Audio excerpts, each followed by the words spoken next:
जानते हो रुलाता कौन है? जो हमारा अपना होता है। गैर से हमें कोई डर नहीं है। हमारी आपकी पीठ में छुरा वही व्यक्ति घोंपेगा, विश्वासघात वही व्यक्ति हमारे आपके साथ में करेगा जो महीने के 30 दिनों में 25 दिन हमारी आपकी देहरी के भीतर बैठ के हमारी कप और प्लेट में चाय पिएगा, वही हमारे साथ विश्वासघात करेगा। गैर से कोई डर नहीं। हम ही को जो खाया न होता तो गैरों ने कब्जा जमाया न होता। एक लकड़ी का बहुत बड़ा जंगल था। जब लकड़हारे लोग हाथों में कुल्हाड़ियां लेके जंगल को काटने के लिए चले, तब एक पेड़ ने दूसरे पेड़ से कहा, भैया इस दुनिया में लोहा बड़ा बुरा है। बोले क्यों? तो बोला लोहा ना होता तो काहे की कुल्हाड़ी बनती, काहे की आरी बनती, और अगर लोहे की कुल्हाड़ी या लोहे की आरी नहीं होती तो हमें आपको काट के जमीन में कौन गिराता? दूसरा वृक्ष बोला, पागल, न लोहे की कुल्हाड़ी बुरी है, न लोहे की आरी बुरी है। बुरे हैं तो हम आप लोग बुरे हैं। क्यों?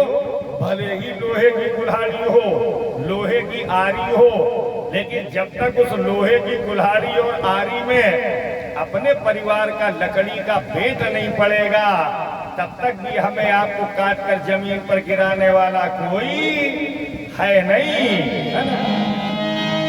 जिनको अपना समझा वो अपने न हो पाए,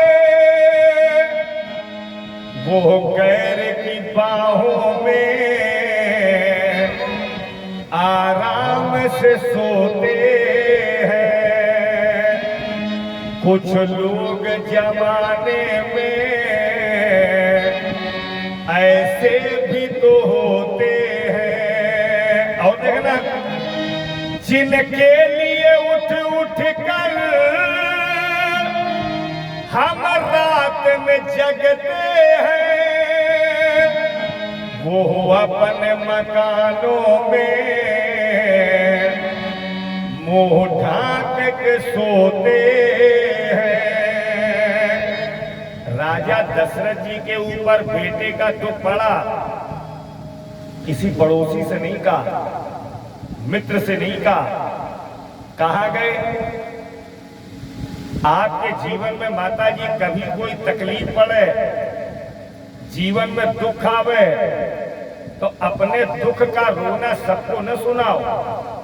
क्यों? आप अपने दुख का रोना पड़ोसियों को, गांव वालों को बताएंगे तो आपका दुख कोई दूर नहीं करेगा,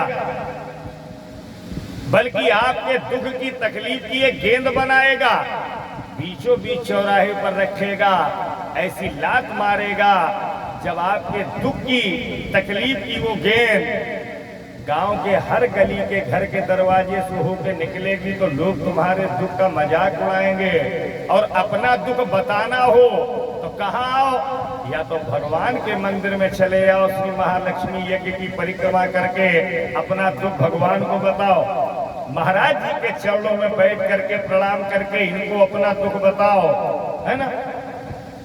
संसार के आगे रोने में जो आंसू गिरे, उन आंसुओं में हाथ लगा के देखना, वो आंसू गर्म होते हैं। और कभी भगवान के लिए 2 आंसू बहा के देखना, जगत पिता के आगे बैठ करके रोने में जो आंखों से आंसू गिरे, उन आंसुओं में हाथ लगा के देखना, वो आंसू ठंडे होते हैं। राजा दशरथ जी कहाँ गए?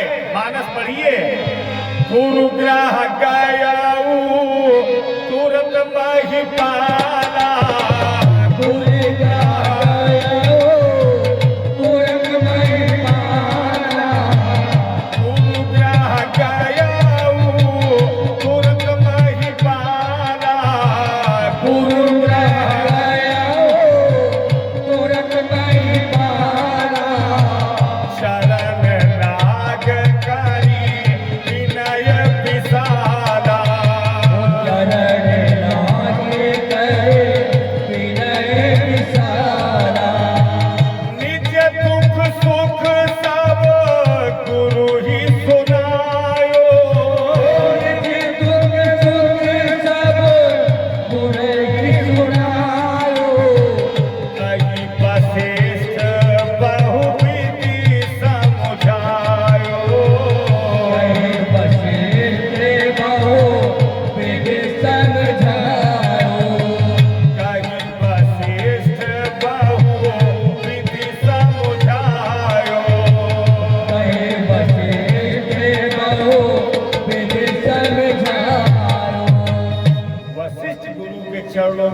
दशरथ जी ने प्रणाम किया, सारी दुख भरी कहानी बताई।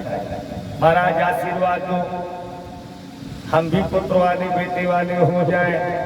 तब वशिष्ठ जी ने सोचा आज बढ़िया मौका है, हम हैं त्रिकालज्ञ गुरु और शिष्य है धर्मात्मा, लाओ इन्हें ज्ञान दे।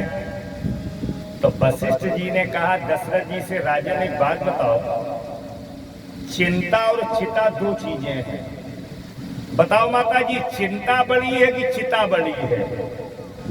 कुछ बोलो करो, सब हम ही बोलबे, तुम कब बोलियो भंडारा के बाद? चिंता बड़ी है ना? देखो माता जी जानती है, सत्संगी है ना। चिंता क्यों बड़ी है? क्योंकि मुर्दे को चिता जलाती है, लेकिन चिंता जीते को खाती है।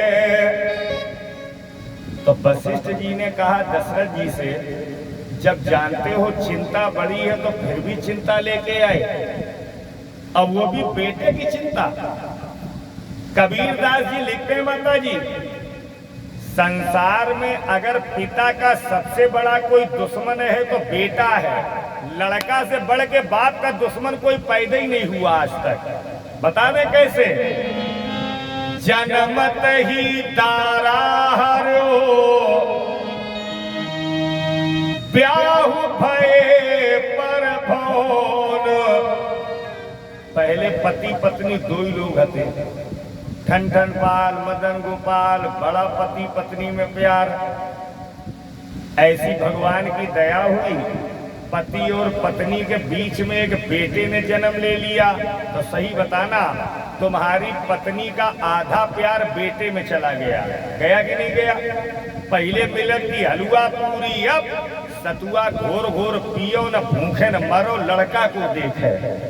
अच्छा सही बताओ, पिता के मरने के बाद जब बेटा तहसील में जाता है तो लेखपाल से यही तो कहता है, बाबूजी ये 500 का नोट पकड़ो, लाल पिन लेके खसरा खतौनी से मेरे पिता का नाम काट दे, वो मेरो नाम। तो बताओ बेटा बाप का नाम कटाता है कि बढ़ाता है? वशिष्ठ जी ने 1.5 घंटे उपदेश दिया और पूछा राजन कुछ समझ में आया? दशरथ जी ने कहा गुरुजी क्षमा करना, जब शरीर में व्यथा भरी हो तब कथा अच्छी नहीं लगे, है ना? अब हम तो बेटे का दुख लेके आए, अब आप हमें भागवत और रामायण सुना रहे हैं। चंद्र चढ़े सूरज उगे, दीपक जले हजार, जेहि घर मां बालक नहीं, वो घर है बेकार। हमें पुत्र का आशीर्वाद दो तो धन्य है त्रिकालज्ञ वशिष्ठ गुरु। ऐसा आशीर्वाद दिया, मानस के जानकार विद्वान लोग पिता समान बैठे हैं। पढ़िए मानस, धरऊ धीर हुई है सुतचारी, जय हो राजा राम। धरऊ धीर हुई है सुतचारी, जय हो राजा राम। धरऊ धीर हुई है सुतचारी, जय हो राजा राम। धरऊ धीर हुई है सुतचारी, जय हो राजा राम। त्रिभुवन विदित भगत भयहारी, जय श्री सीताराम।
राजन एक नहीं, दो नहीं, चार चार पुत्र हो गए।